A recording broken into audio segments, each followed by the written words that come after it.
Hi, everybody. I'm Marla Miller from marlamiller.com.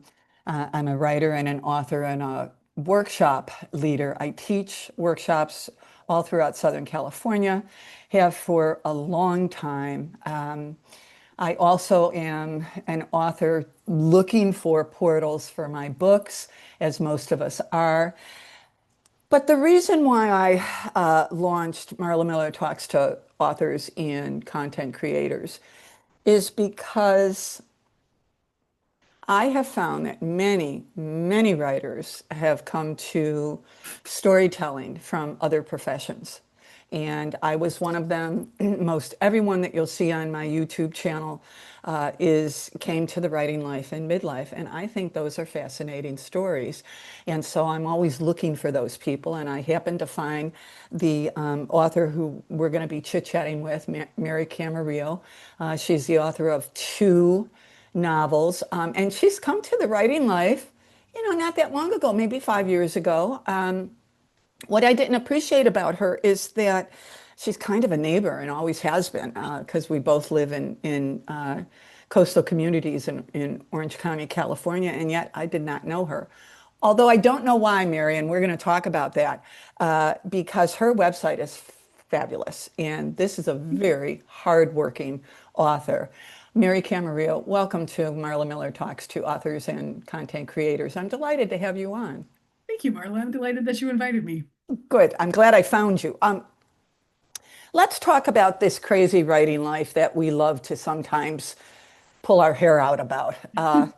You had in our pre-interview, Mary told me that she had retired from the U.S. Post Office, and when she retired, she had quite a lofty title, as you would imagine, someone who's worked in that particular industry for decades. And I didn't ask her, but I'm going to ask her now. Mary, when you decided to retire, were you writing stories before? Were you writing them while you were working with the Postal Service? A little bit, a few short stories. Okay. Yeah, I've been a lifelong reader Yeah. and a lifelong novel lover. Okay. In high school, I was on the literary magazine. I Mhm. thought about a career in journalism, but I really foolishly let this teacher sour my attitude. Interesting. So after high school, I didn't go to college. I went to work at the post office. Okay. Never meant to make a career out of it, although it might be genetic because both of my grandfathers were railway mail clerks, Aw. which is a really fascinating job if you ever Yeah. dive into what There's that a life. character to develop in a Yeah, story. exactly. But I stayed on at the post office for a lot of reasons. Mhm. I love to travel, and after a few years, you get 5 weeks of vacation, Lovely. which is amazing. Mhm. I met a lot of lifelong friends, met my husband, and I discovered there's a lot of different jobs you can do there. I started off sorting mail and selling stamps, but I found out there was an accounting office, Mhm. and I worked my way up through Climb that management. ladder.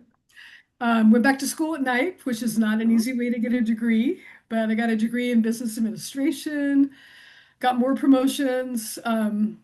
Towards the last 15, 20 years of my career, they started an Office of Inspector General with oversight over the Postal Service. So I spent the last part of my career writing reports and editing reports about post office inefficiencies, wow. which you can imagine there's a lot of material there. I'm sure. And I'm not going to give you an auditing lesson because who wants to hear that? But an audit report has to do some things that are similar to fiction. An audit report Interesting. has to tell a story. Mhm. It has to tell you, like, there's a problem. What's the problem? It has to tell you what the cause is. Well, a good novel, you dive into why people are like they are. You That's what betcha. I like to do. Mhm. And then an audit report has to have an effect. In other words, who cares? Like, what's the impact? And I think I want readers to care about my characters. That's otherwise, what's the point of reading about them, right? So, Exactly. yeah, it may sound like an odd transition. Also, the post office has millions and millions of stories because you've got people that work crazy hours. I worked graveyard for a long time, Mhm. so you're really isolated. Yeah. That causes a lot of tension with your family and your spouses, and it just creates all kinds of drama. I'm surprised there aren't more books about the post office. Interesting. My first book, The Lockhart Women, Yeah. is about characters that work at the post office. Okay. Yeah. And do I understand that there are two characters that are kind of fighting with each other? I haven't read it yet Well, it's a because I mother, read. daughter, sister story, and the Okay, mother and the gotcha. two daughters they're all fighting with each other. Okay, gotcha. Yeah, it's a family that's falling apart and then comes back together again. Okay, and then what about those people behind us that I'm looking at the behind you? Those people behind us was my pandemic project. Okay, During the pandemic, gyms were closed. So for yeah, exercise, my husband and I started walking our neighborhood for exercise and started making up stories about those people around us that we didn't really know, but we just made assumptions about. interesting. So And you got a book from it. it's about five neighbors that live in the same track. It's based on my track. Uh-huh. And they think they don't have anything in common with each other, but they really do. Interesting. And the main character is a real estate agent, which I've always found realtors really fascinating, right? Because they know everyone's financial situation, they know their family structure, they know what kind of improvements they've done to their house, what they should be doing to their house, when Hmm. they might be ready to sell. So she made a really good through line character because she's in everybody's business, you know? Interesting. I just finished a novel by Jodi Picoult a couple of months ago called Mad Honey. And while that isn't the premise, she also goes around to neighbors that she didn't think that she'd have anything in common with, and lo and behold, finds out that Yeah. she does. So that's very interesting. And so here's what I want to say about, because I studied your website. I was so impressed with it. And I think that writers go to her website. I mean, if you're interested in crafting a website that really is totally devoted to your books, that would be marycamarillo.com. You are what I love about what you've done in 5 years, Mary, and I've been in this biz for a really long time, is that you figured out who your readers were. And you have absolutely zoomed in on the geography where your readers may be. And I found that out from your events.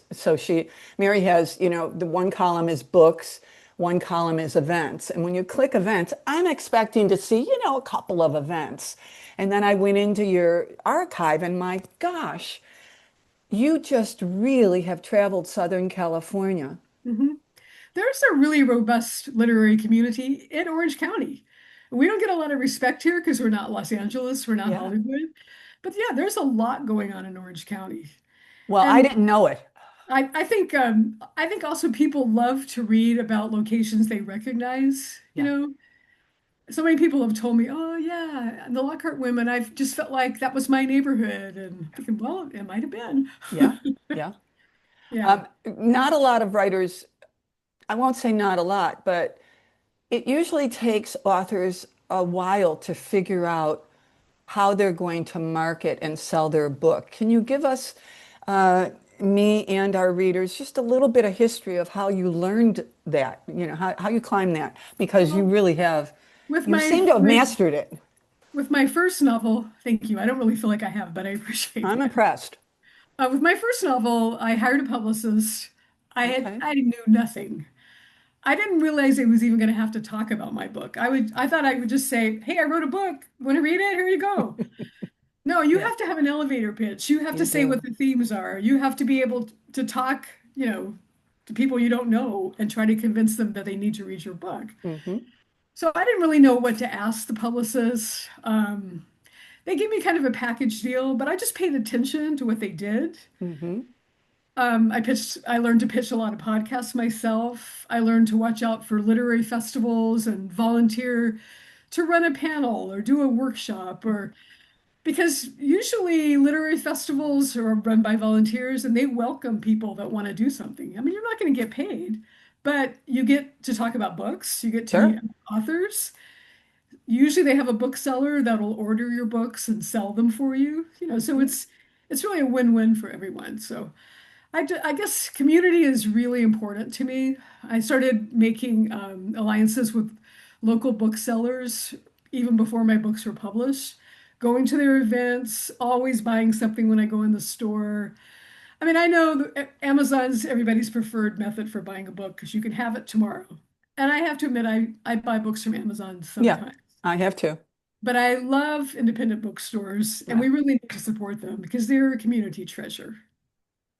Well said. And of course I agree with you. And I also think that libraries are essential in Yeah, communities. yeah. Uh, and in Orange County, we happen to have some really fine, fine libraries. Yeah, Uh, the library in Huntington, it's definitely a treasure. It's 50 years old now. It's Neutra, who was this famous architect back in the 50s, designed it. It's got water fountains. It's a beautiful space it to is work and to beautiful. read. And yeah, and Newport Beach has a beautiful library too. We have a beautiful library. I teach workshops there now. And talk to me a little bit. Have you gotten your books in local libraries, Mary? Yeah, I have, Tell us how you do that. well, Huntington Beach is not part of the Orange County library system. So it's just kind of its own animal. Newport Beach isn't either. I didn't know that Okay. until, Yeah. yeah. Yeah. So what I did to get into Huntington Beach Library, I just had friends start requesting it. And they Oh. finally ordered it. And now there's libraries have deals with all kinds of ebook providers. Hmm. So it's really easy, even if your book is not on the shelf, a library can order an ebook version if Hmm. people like that format, you know. It's interesting, and I'll do a side note here because it's informational for those of us who support libraries. They have an audio book system, which I'm sure you're familiar with, Libby. And because I'm on the road so much, I love audio books. They just really, really work for me. And there was a book that I'd been wanting, and I kept going to Libby, and they would say, it's not on our list of books that we order. And so I just kept requesting it. And I just got, honest to God, I don't know, maybe other people were too. I just got a notice that Libby is getting it, and I'll be like 17th on the list. Oh, So your point is well well, taken. congratulations. And, I'm sure the author would say thank you for doing that. Yeah, because I just wanted it and I wanted it in my ears because I've got a couple of trips that I'm going on and, you know, audio works for me. Not for everybody, but it certainly does work for me. So, Mary, I know that you write about Southern California. Can you give us kind of a context of how you write about it? Do you write about families? You write about the beach? You write about the culture of Southern California? Is Yeah, historical? I came to Southern California when I was 14 from North Oh, Carolina. My father got transferred with Douglas Aircraft, which sure. morphed into Boeing aircraft, eventually. But yeah, I mean, I was thrilled to be moving to California. I thought, oh, I'm going to be living on the beach, next to the Beach Boys, and Hmm. well, California is pretty diverse. We ended up in Fountain Valley, which Yeah, it's not that nice, far. but it was confusing Yeah. because it wasn't exactly what we expected. And I've been here, God, more than 60 years now. I'm still kind of confused by California. I love it. I can't imagine living anywhere else, but there's a lot of stereotypes about California that I don't really feel like I fit into. I'm not really a beach person. I don't have the right Yeah. kind of skin. Yeah. I mean, I like knowing the ocean is there. I love driving by it. I have been known to put my feet in the water, but I'm just not really a beach kind of person. But California, just like the post office, so diverse, so many different parts of it and people in it. So, and I wanted to write stories about the California I knew, Yeah.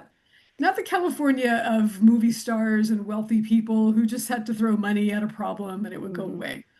I wanted to write stories about people who work at the post office, people who shop at Target, Yeah. people that live in my neighborhood that I can relate to. Yeah. Because I didn't really see a lot of stories about that kind of life, about suburban California, not Hollywood, not, coastal beach front Hmm. property, but With, yeah, just more realistic people. That's the kind of stories I'm looking to tell. and of course, those stories translate very well across the country because, Yeah.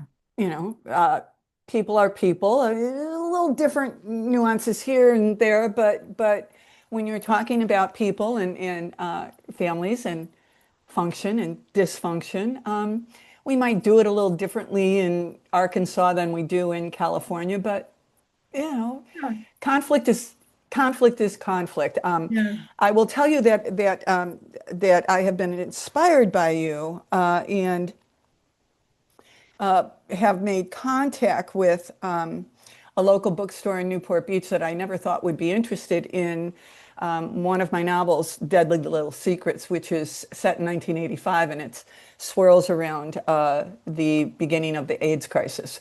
And but it's set in a Corona del Mar-like community. Mhm. And I honestly, I looked at your website and the events and all that, and this was the other day, and I went, let me look at, because I think that you have on your website local bookstores. However, I found it, I didn't appreciate that one of the bookstores in Newport Beach would very much be interested, I think, in this book. But And so my point in bringing this up is that I just came back from teaching at the Santa Barbara Writers Conference, which I've been doing since 2003. And my concern is that writers of today, 21st century writing, especially on the younger end, that they're getting their information from social media exclusively, or maybe not exclusively, but so much of it is coming from social media. And there's just nothing like a community of writers to hang out with. And I liken that to visiting your webpage and studying it because I was on it for quite a while. I mean, I brought your community into my computer Mhm. and said, "Oh, she's done that. Okay, I'm going to try that." And this is why we hang out with writers who have been in the business, who have gone up and gone down. I mean, I'm sure for every success that you've gotten in the last 5 or 6 years, Mary, you've gotten either someone, people didn't bother replying to you or no's, sure. right? Yeah, I mean, you have to develop a thicker skin, which I'm not sure I really have, but yeah. Yeah, it's the business of saying no. Yeah. It's not you have to want your book out there and you have to campaign for it. Yeah. You know? Absolutely. And I tell writers all the time, again, especially younger ones, but I'm not even going to confine it to younger ones because I know a lot of older writers who are getting into writing expecting to have a best-selling book. Really. Yeah, someone just asked me last week, well, when are they going to make a movie out of the Lockhart women? And I said, I don't know. Who do you know that I could talk to? Right. I But mean, that magical thinking, let's call it that. It's mhm. a magical thinking that has been in our community forever. Yeah. When I entered in the 90s, it was, who's going to be the next breakaway author? And it has not stopped, even though last year, Publisher Weekly reported, and it's been out in the atmosphere all over the place. I see it everywhere. That last year alone, almost 4 million books were self-published. Even with that staggering number of books, and that's just self-published, that's not hybrid and that's not traditional. Even with that, people are still wondering about getting that movie about Yeah. I mean it's crazy. Fannie Flagg, and we'll wrap this up, but Fannie Flagg opened the Santa Barbara Writers Conference last week, and Oh, wonderful. she actually got her literary start at the Santa Barbara Writers Conference in the late 70s, and I've got this all over social media. I did videos of her. Fannie suffered from severe dyslexia, and even though she wanted to be a writer from the time she was, knee-high to a grasshopper, she never even considered it because she could barely read. So fast forward, she becomes a fairly big TV star, and comes to the conference, and the rest is history. But what Fanny said was, because everyone wants to know about fried green tomatoes in the Whistle Stop Cafe, like how much money did you make from that movie? And she looked at the audience and she said, "I know you all want a movie from your books. The fact is, even if you got one, you're not going to make any money. Writers don't make money on movies. However, what I did get from the publisher of that book was a phone call one day after the movie came out, and they offered me a 3-book deal. She said Oh, that was my payoff. Absolutely. right? Yeah. And Yeah. so, and she was fine with it, with her name not being associated with the film, but she got three more books. Yeah. That's So amazing. that's the business of this crazy life. Sometimes, you get to be a screenwriter if you have any chops in that, but most of the time, if you got your book to the screen, big screen or little screen, that's a reward in itself. Yeah. Well, I don't know, this may sound kind of naive, but it's a big reward to me when someone reaches out of the blue and says, "Hey, I read your book and I really liked it." And someone that I don't know, I have no Mhm. connection to. But when readers take the time to reach out and say that they like something that you've worked on, for 6 years, Yeah. then it really means a lot. It's very special, and that's why we do it. I mean, Absolutely. we write stories, and I say this all the time. We write stories because we cannot not write them, not because of the money that we're going to get, because chances are we're not going to make much. We write them because we have to write them. Mhm. That's what storytellers do. And the fact that we have many more avenues to produce our stories, I think that's great. I just want writers to publish the best possible version of that story that they can. And that was echoed, and I was very grateful for that. That was echoed by every keynote speaker at the Santa Barbara Writers Conference. Use any avenue that you can use to get your book out there. Just make sure it's the best Just damn, make sure it's good. Yeah. right? Make Just sure make it's sure that pretty. it's good. Mary, are there any last words that you would like to share with our readers about marycamarillo.com and your novels? Do you have any guest speaking? Because I know that you go out and chit chat. Anything coming up that Well, we I am can? looking forward to a festival out in 29 Palms. It's Oh, not till November, but I think that'll be a really lovely time to be out in the desert. it will be Yeah, I'm going to be doing a panel and a reading out there, so that should be fun. wonderful. Um, And you get all these just by researching. Research, and you start forming a community. And once you start volunteering to help people, I mean, writers are so generous. Yeah, Then they'll reach out to you too. That's what's been continuing to happen for me. wonderful. People will say, "Hey, you want to come talk to my book club?" I love book clubs. I'm really happy to Zoom in or come in person if I can. Because I don't even care if you don't like my book or we talk about something else. I just love talking to readers. So, I do too. And it's one of the reasons why I like teaching because um, while writers are attracted to my workshops, I get readers who want to be writers, mhm. you know, Yeah. and I offer workshops that are pretty simple through a senior citizen center in Newport Beach. But they're basic. And so you get people who are just scared. They got this great idea. They want to document memories for their kids, grandkids, friends, whatever. But they're scared. And Yeah. it's really wonderful then to bring them in and to have them write something and then have them read it and we critique it. And you can And just see and those stories are so important. they The really book I'm are. working on now is based on my grandmother, but I have to make it fiction because I didn't ask her enough questions. And, all my elders are gone now in my Yeah. family. Yeah. So, I mean, it's great for fiction because I can make stuff up, That's but right. I really advise people get the stories, get them now when you can. The last thing that I'll say to you, I promise this is the last thing. The reason why I launched these workshops for seniors was for that reason. We didn't do that in my family. Mhm. And so, I've got some stories and they're great stories. But what I also say to people is what Norman Mailer said often, and many other iconic writers said about writing: never let truth get in the way of telling a good story. Absolutely. Mary Camarillo, thank you so much. This will be on YouTube, and I will put it on Marla Miller Hooking Readers, and I will put it in Substack. I think I'm following you, and LinkedIn.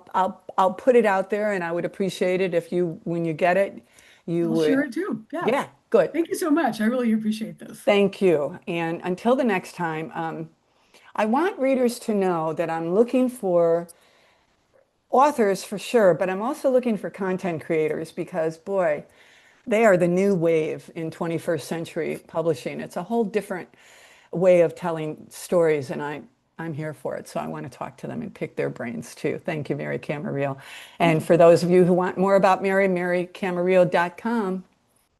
Until the next time, be well and Thank you. write on. Bye bye.